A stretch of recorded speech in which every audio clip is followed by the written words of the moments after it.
Hi everyone, Michelle here with the Traveling Epicurean. I'm excited about today because I'm here with my dear friend Jacqui. Hi everybody. Today's show is special because I got her to give us the goods on making her incredible dessert called Pavlova.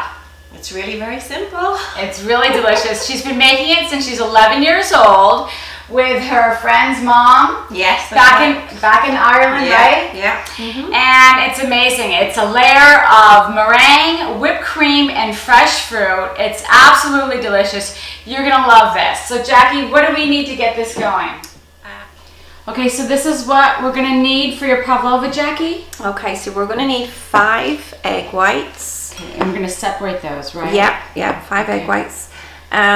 The rule of thumb whenever I grew up was it was 2 ounces of sugar for every egg white. So if you only want to make like a smaller pavlova, you can use 3 egg whites and 6 ounces of sugar. Okay. 2 ounces of sugar works out to be a quarter cup. Okay. So we're going to use 5 egg whites and we're going to use a cup of sugar. And usually I like to use a little less sugar, so we're just going to use a cup of sugar and 2 tablespoons. And then you use an assortment of berries. Yes, you can use any fruit that you want. You know, I just particularly like strawberries, blueberries, raspberries, but whatever type of fruit that you would like to put on. And then just some whipping cream. Heavy whipping cream. Yeah, we don't put any sugar in the whipping cream because the meringue is sweet enough as it is, so just plain whipping cream. And I love how you do that because there's so many recipes where they then again add that confectioner's sugar and you don't need that. Yeah, no, you don't need this. Okay, so and then you bake yours right on the plate, right? Just a plain old oven-proof dish. Sure. And the way my friend's mom showed me how to do it, I just grease the plate with a little bit of butter. We call it in Ireland tin foil, but in the States it's aluminum foil. You know, I've always called it tin foil growing up too. Yeah, so it's a bit of a mouthful. I know, it is, isn't it? That's so funny. And then we just grease the plate, put the foil on top, and then we're just going to grease the foil with a little bit of butter as well. And you have a beautiful little pedestal here. Yeah, and we're going to flip the pavlova right on top of that. Okay, so we'll get separating the eggs, and then you're going to whip those eggs. Yep. Okay, so you're just separating all the yolks. Yep, just separating these. And you just... Okay, so how long does this take now? Usually just a few minutes. Okay. You want to get it, so you want to get the meringue really thick. Take it out of the bowl here, and I'm just going to do my double check that. Aren't you going to have it over your head? No, not today. I keep hanging over my head. So it's good. I think they're actually hoping that it's actually going to fall on my head. Those egg whites. So they can laugh at me. So we're good to go. Okay, to add the sugar, right? Yeah, so we're going to put half of this sugar in. Okay. About half of that, yeah. And then we're just going to give it a... I love how this gets really shiny. Yeah, it's really pretty. And we're just going to gradually just let that rest of that fold in.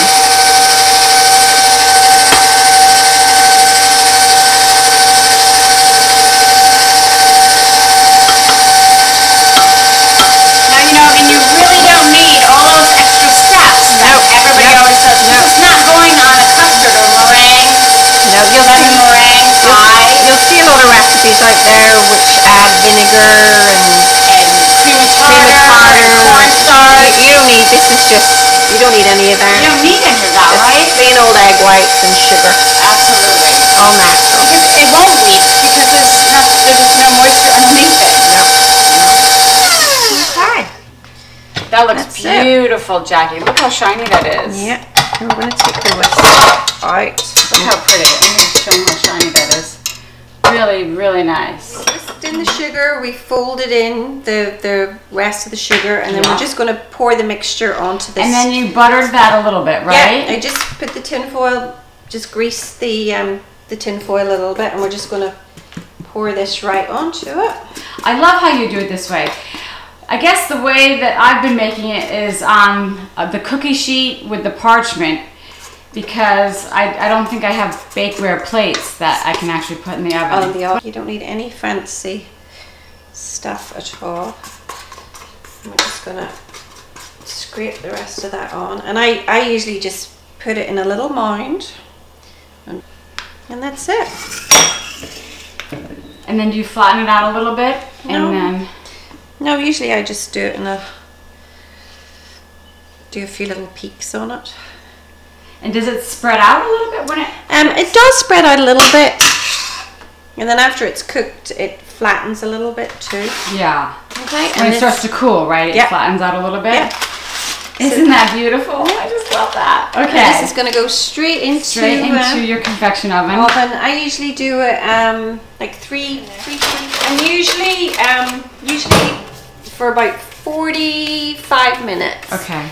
I'll show you whenever it's going to come out of the oven what it looks like. What it looks like and what you should feel, how it should feel before you take it out. Okay, great. A little crispy on top. So should we cut up some fruit? Yeah. So how do you want me to slice these up? So you decorate it so beautifully. Yeah, well, just I tell me just what you want do me to nice little like bite-size pieces that you want. Okay. So not slicing in any particular fashion? No, usually I just kind of like doing quarters here? Yeah. Do them in half. And you know, I love this story on how the name came about with the Russian ballerina, Anna Pavlova. Yes. And I was reading that the two countries, New Zealand and Australia, were actually in competition, saying that they came up with the dessert first. Oh. Because she was on tour back in the 20s and in their countries. So a chef from New Zealand claimed that he came up with the dessert for Anna, and then a chef in Australia claimed that he made this dessert that was light as pavlova. So it's very sweet. Nice? They made it their national dish, so they're still having a competition of it. And a lot of Americans have never heard of this. No, they haven't. You know, when I bring it to dinner parties and I bring it into work and everybody raves about it, and they can't believe how simple it is to make. Well, you know, I was giving you oohs and ahs when I first saw it at your St. Patrick's Day party. Remember? Yes. Yeah, that was so fun. And then after they taste it, you get a whole other set of oohs and ahs. Yeah. And it's very dry this. And it's very forgiving, because if your pavlova cracks, or there's a little, you know, area where it doesn't look so pretty, you're gonna put the whipped cream over it. Yeah. Because I actually made it on Christmas Day, and I whatever way I pulled the foil off, big crack in the middle. Yeah. Didn't matter. That's okay, because you just cover it with the whipped cream. And it still holds its shape. Yeah. Yeah. It's just that's the nature of meringue, right? Yeah, exactly. I love this dessert. It's just really beautiful and delicious. And I have to show you how gorgeous this is. I really, you know, when I've been making it, I flatten it out a little bit more and make it into a perfect circle. I love how she keeps it a free form. And can you see the golden edges on all those beautiful swirls? I love how Jacqui makes her pavlova. It's really quite amazing. Boy, that's really coming along. Now you can see more definition and all those gorgeous swirls in there. It's almost done. Okay. So you know it's ready to come out of the oven. You know, usually it's like 45-50 minutes. Just give it a touch feel. It will be crispy. Does it feel hollow? And it feels hard. Yeah. Okay. Yeah. And that looks beautiful. Yeah. So look how pretty that is, Jacqui. Yeah. So what we're going to do, we're going to pop it onto this dish. Okay. And this is the way I do it. And you're just going to flip it over? Yeah. So you're going to... So we're going to just do a flip, and we're going to put this on top. And you're doing this while it's hot, too. Yeah, we're doing it with that. I'm going to do it whenever it's right out of the oven. And then we're just going to flip. And then we're going to take the plate off. Okay. And then we're just going to gently tap just a little tap of the foil. Okay. And then we're just going to peel it. Just going to peel it back very gently. Okay. Oh, isn't that beautiful? We're just going to center a little bit. So pretty. Yep. I love that. So it came off nicely. It is going to sink a little bit. That's to be expected. Okay. But we're going to fill it in with the But whipped it cream. still has a gorgeous height to it. Yep. We're going to let that. This needs to be completely cooled, right? Because the whipped cream will just the whipped cream ooze all over. Ooze all off. So it has to be completely cool before we put anything else. Okay. All right. So you're gonna whip the cream, a heavy whipping cream, right? Yeah, just got a regular pint of that. pint of whipping cream. I think that ends up being what, about 2 cups or so? Okay. Yeah. And we're just going to put it right into the mixer, and we're just going to whip this up until it's Stiff peaks, right? Stiff. Yeah. You want it strong. That looks wonderful. I think that only took about a minute. Yep. Minute and a half. You want to make sure that the cream is totally firm. Yeah. Whipped. That looks fantastic. Yeah. So onto the pavlova it goes. Yeah. We've got our whipped cream and we've got our fruit ready to go on top. So it doesn't matter if your meringue is cracked or, you know, any imperfections. And that's going to happen with meringue anyways, right? Yeah. The nature of it. Yeah. So we're just going to put our cream and spread it all around. The more the better.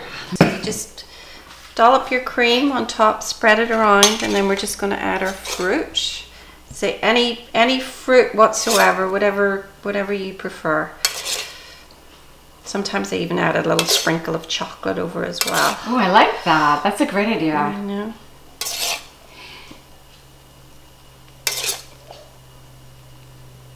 Okay. And now sometimes what I even do is I start to layer, you know, around in a circle. I'll start off with the blueberries in the middle and then layer around in a circle, and I'll add some pineapple slices going all the way around. Yeah. I kind of like the free form though as well. I just make it easy. Yeah, easy as possible. That's. But it's absolutely gorgeous. Look how pretty that is. It's really nice. A little bit more on this side. Really, really nice. I cannot wait to have a bite of this, Jacqui. Yeah. That's going to be the best part. You know that, right? Oh, absolutely. My husband will eat this, and if we save him any. Sorry, Joe, we're eating it all. We'll save you a piece. Yeah. Okay. So is it hard to cut through there? It is. Sometimes getting the first piece out can be a little nerve-wracking. Yes. But I think once you get that first piece out, then everything goes smoothly after that, right? Dying to see that inside though. I want to show everybody what the layers. Oh, look at that. Is that amazing? Oh, so pretty. There we go. Really beautiful. That looks really pretty, Jacqui. Oh, wow, look at this. Cheers, Jacqui. This is so amazing. It's absolutely gorgeous.